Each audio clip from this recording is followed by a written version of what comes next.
दोस्तों, subconscious mind ही एक ऐसा साधन है जो आपको चलाता है। मतलब कि हमारा अवचेतन मन हमारे चेतन मन को जानकारी प्राप्त कराता है। अगर सरल भाषा में कहे तो हमारा अवचेतन मन ही हमारे जीवन को जीने की प्रोग्रामिंग सेट करता है। अर्थात हमें आशावादी और निराशावादी भी अवचेतन मन ही बनाता है। हम अगर खुश है या सब कुछ होने पर भी दुखी है, ये भी हमें अवचेतन मन ही बताता है। तो अब सवाल यह है कि आप में से कितने लोग जानते हैं कि आखिर अवचेतन मन होता क्या है।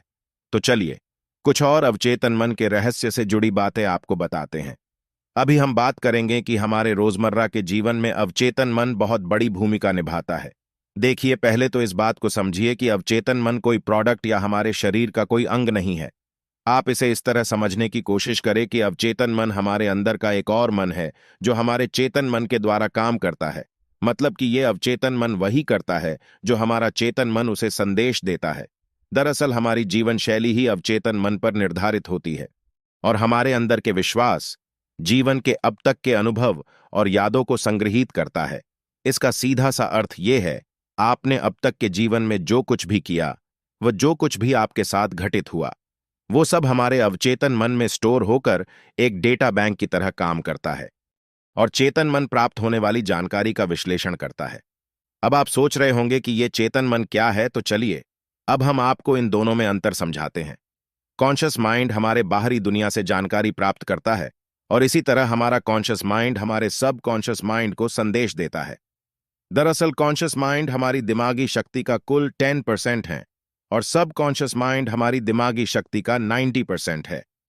इसी के चलते कॉन्शियस माइंड दुनिया को चलाता है और सब कॉन्शियस माइंड आपको चलाता है। मतलब कि जब हम सोच समझकर कोई कार्य करते हैं तो उसकी वजह है हमारा कॉन्शियस माइंड, यानी कि हमारा तार्किक मन जो तर्क वितर्क करके ही कार्य करता है, और सब कॉन्शियस माइंड यानी कि अतार्किक मन वह है जो सोचने का काम नहीं करता। वह केवल उसी संदेश पर कार्य करता है जो कॉन्शियस माइंड उसे करने को कहता है। अब आपके लिए यह जानना बहुत जरूरी है कि कॉन्शियस माइंड हमारे सब कॉन्शियस माइंड को संदेश कैसे भेजता है। दोस्तों, आप जानते हैं कि हमारा चेतन मन हमारे अवचेतन मन को सोने नहीं देता। जी हां, अवचेतन मन अर्थात सब कॉन्शियस माइंड कभी नहीं सोता, बस चलता ही रहता है। इसका उदाहरण समझिए कि अवचेतन मन संदेश कैसे प्राप्त करता है और उस संदेश के जरिए ये खुद को 24 घंटे कैसे एक्टिव रखता है। मान लो आपको चोट लगी है तो सबसे पहले ये बात आपके चेतन मन को पता चलती है। तभी आपका चेतन मन आपके व्हाइट ब्लड सेल्स को उस चोट को ठीक करने का आदेश देता है, जो आपका अवचेतन मन तुरंत स्वीकार करता है और उस चोट को ठीक करने का कार्य करता है। मतलब ये है कि आप जो चाहते हैं आपको केवल वही मिलता है। आप ठीक होना चाहते हैं तो अवचेतन मन आपको ठीक करेगा और ठीक नहीं होना चाहते तो आपकी चोट ठीक हो ही नहीं सकती। इसलिए दोस्तों, हम केवल आपको यही समझाना चाहते हैं कि केवल सकारात्मक विचार ही अपने मन में लाए। अवचेतन मन हमारी अंतरात्मा ही है। ये केवल वही करता है जो चेतन मन उसे संदेश देता है। सीधी सी भाषा में कहे तो आप जैसा सोचते हैं वैसे ही बनते चले जाते हैं। इसलिए अपने चेतन मन में केवल अच्छे विचार लाए ताकि आपका अवचेतन मन आपसे केवल अच्छे कार्य कराए। वह आप अच्छे विचारों के साथ क्रियाशील रहे।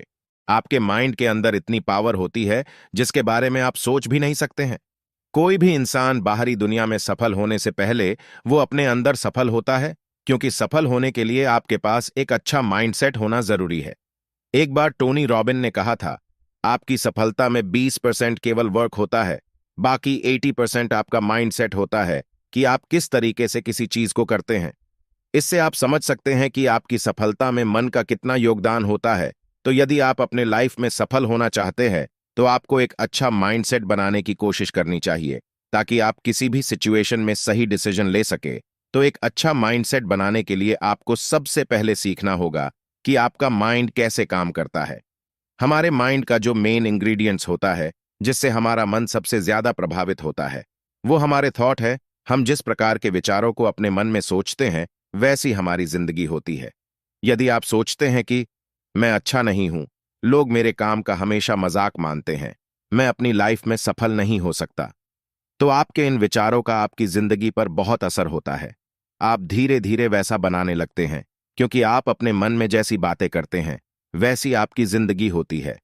यदि आप अपने को हमेशा कमजोर कहते हैं तो आप धीरे धीरे कमजोर बन जाएंगे।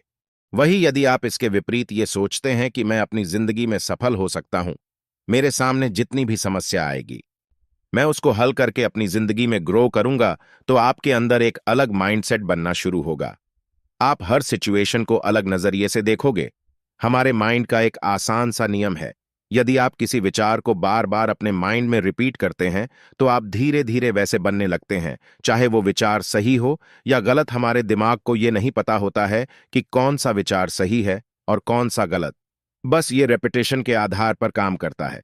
आप इसमें जिस प्रकार के विचारों को दोहराते हैं, वैसे आप बनने लगते हैं। तो ये आपके ऊपर निर्भर करता है कि आप इसको कैसे विचारों को देते हैं। रैल्फ एमर्सन, जो कि एक अमेरिकन फिलोसोफर थे, उन्होंने कहा था, एक व्यक्ति वैसा होता है जैसा वो अपने बारे में पूरे दिन सोचता रहता है। तो यदि आप अपने से कहते हैं, मैं अपने जिंदगी में सफल नहीं हो सकता, मैं इस काम को नहीं कर सकता, तो आप एक तरह से अपने मन को ऑर्डर दे रहे हैं कि तुमको ये फॉलो करना है, और आपका माइंड वो जरूर फॉलो करेगा, क्योंकि ये आपके ऑर्डर को ही फॉलो करता है, चाहे वो सही हो या गलत। इसका काम है बस उसको आपके लाइफ में लाना। तो इन सब चीजों के पीछे आपके कॉन्शियस और सबकॉन्शियस माइंड का रोल होता है, जिसके बारे में हम डिटेल में बात करेंगे। यदि आपने पहले से इस तरीका का कोई विचार अपने अंदर भर रखा है, तो उसको जरूर चेंज करिए। कुछ लोग सोचते हैं कि कोई कैसे अपने थॉट को बदल सकता है, ऐसा करना इम्पॉसिबल है। तो ऐसा बिल्कुल नहीं है। आप अपने विचारों को बदल सकते हैं, बस आपके अंदर उसको बदलने की आग होनी चाहिए। आपको इसके लिए एफर्ट देना होगा, क्योंकि जिस विचारों को आप कई महीनों से सालों से रिपीट करते आ रहे हैं, उनको बदलने में थोड़ा समय और एफर्ट जरूर लगेगा। सबकॉन्शियस माइंड हमारे दिमाग का ऐसा पार्ट है जहां हमारे सभी पुराने विचार, इमोशंस सब स्टोर रहते हैं। तो यदि आप अपने माइंडसेट को बदलना चाहते हैं, तो आपको सबसे पहले अपनी पुराने विचारों की प्रोग्रामिंग को बदलना होगा और उसकी जगह नए प्रोग्रामिंग को बनाना होगा। लेकिन कोई भी नई प्रोग्रामिंग को बनाने से पहले यह जरूरी है कि आप जानें कि कैसे कोई विचार हमारे मन में प्रोग्राम होता है। हमारा सबकॉन्शियस माइंड एक गार्डन की तरह होता है, जहां सभी प्रकार के प्लांट ग्रो कर सकते हैं। आप इस गार्डन की देखभाल करने वाले हैं। आप इसमें जिस प्रकार के बीज को बोते हैं, सिंचाई करते हैं, उसी प्रकार के प्लांट इसमें पैदा होते हैं। इस प्रोसेस को आप पूरे दिन करते हैं। तो ये जो बीज आप पूरे दिन बो रहे हैं, वो और कुछ नहीं बल्कि आपके थॉट है, जिसको आप पूरे दिन अपने कॉन्शियस माइंड में सोचते हैं। यदि आप किसी गलत बीज को अपने माइंड में प्लांट करते हैं और उसको पूरे दिन बार बार रिपीट करके सिंचाई करते हैं, तो आपको उसी प्रकार का फल खाने को मिलेगा। तो यदि आप अपने प्रोग्रामिंग को बदलना चाहते हैं, तो आपको सबसे पहले अपने थॉट को बदलना चाहिए। अपने सबकॉन्शियस माइंड की प्रोग्रामिंग को बदलने के लिए आपको अपने माइंड में अच्छे बीज को बोना होगा। यदि आपने पहले से ये बो रखा है कि आप सफल नहीं हो सकते हैं, मैं इसको नहीं कर सकता, तो इसको बदलकर अच्छे बीज को बोइए।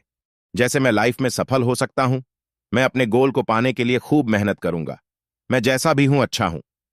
यदि आप ऐसा दिन में कई बार करते हैं, तो ये चीजें आपके माइंड में प्रोग्राम होना शुरू हो जाती है और आप कुछ दिन में इसके प्रभाव को भी महसूस करना शुरू कर देंगे। यदि आप दिन में इसको कई बार नहीं कर सकते, तो कोशिश करिए कि आप इसको एक बार सुबह में और शाम में 5 मिनट के लिए जरूर करें। इसको हम एफर्मेशन या ऑटो सजेशन कहते हैं, क्योंकि हम अपने सबकॉन्शियस माइंड को इन्हीं तरीकों से बदल सकते हैं। एफर्मेशन करने का सही तरीका है, आप कोई शांत जगह खोजें जहां आपको कोई डिस्टर्ब न करे। यदि आप अपने मन को शांत करना चाहते हैं, आप गहरी सांस या मेडिटेशन जैसी क्रिया को 2 या 3 मिनट के लिए कर सकते हैं। मन के शांत होने के बाद आपको अपने आप से उन चीजों को रिपीट करना है जैसा आप बनना चाहते हैं। मैं तो कहूंगा कि आप इसको अपनी डेली रूटीन में इंक्लूड कर ले। जैसे आप रोज सुबह एक्सरसाइज करते हैं, वैसे ही रोज आप 5 से 10 मिनट के लिए अपने आप से पॉजिटिव चीजों को कहने के लिए समय निकालिए।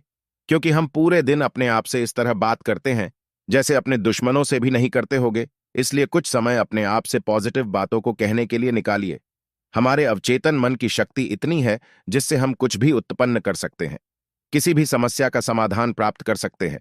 बस जरूरत है इस शक्ति को उपयोग में लेने की कला को सीखने की। हमेशा अपनी सोच को सकारात्मक रखें। यदि आप किसी चीज को अपने जीवन में नहीं चाहते, तो यह मत सोचिए कि मैं यह नहीं चाहता, बल्कि इसके स्थान पर आप जो चाहते हैं उसके बारे में सोचिए। सालों से आपकी नकारात्मक सोच की जो धूल है, वो धीरे धीरे आपकी सकारात्मक सोच की झाड़ू से हटेगी।